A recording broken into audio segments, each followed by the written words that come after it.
तो हेलो दोस्तों, कैसे हैं आप सब। आशा करता हूँ आप सब अच्छे ही होंगे। तो आज हम जानेंगे कि इंसान के जीवन में धैर्य का क्या महत्व है। कई बार हम बहुत ज़्यादा ही अपनी लाइफ को लेकर सीरियस हो जाते हैं कि जैसे ही कुछ बुरा हुआ तो हम उदास हो जाते हैं, और पल भर में जब कुछ अच्छा घटित होता है तो हम खुश हो जाते हैं। हमारे विचार बहुत ही जल्दी बदल जाते हैं। हम ये नहीं सोचते कि जो कुछ घटित होता है वो हमारे लिए अच्छा है या बुरा।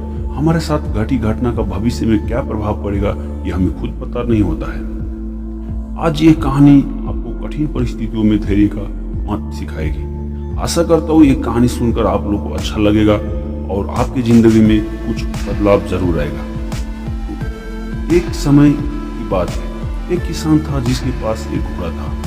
वो अपने इस घोड़े से बहुत प्यार करता था। उस अपने घोड़े पर बहुत गर्व था, जो किसान की कमाई का जरिया भी था।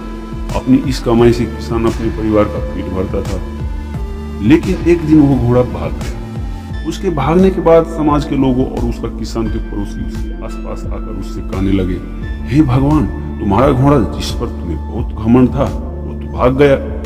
उसको सांत्वना देने लगे कि उसके साथ बहुत बुरा हुआ। लेकिन किसान ने उसका जवाब बहुत ही सहजता से देते हुए कहा, हाँ, बहुत बुरा हुआ। फिर अगले दिन घोड़ा वापस आ गया। लेकिन सिर्फ घोड़ा वापस नहीं आया, बल्कि वो अपने साथ 3 जंगली घोड़े भी लाया।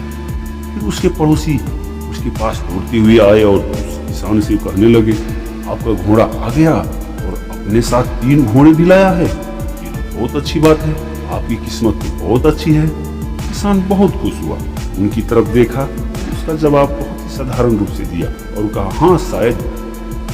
ऐसे ही चलती गया। कुछ दिनों बाद किसान का बेटा उस जंगली घोड़े में से एक को काम के लिए उपयोग बनाने की कोशिश कर रहा था। लेकिन इसी कोशिश के दौरान घोड़े ने उसे जमीन पर पटक दिया और उसका पैर बुरी तरह से टूट गया। उसके पड़ोसी उससे कहने लगे, उस पागल घोड़े ने देखो तुम्हारे बेटे के साथ क्या किया, उसका पैर तोड़ दिया, ये तो बहुत बुरा हुआ।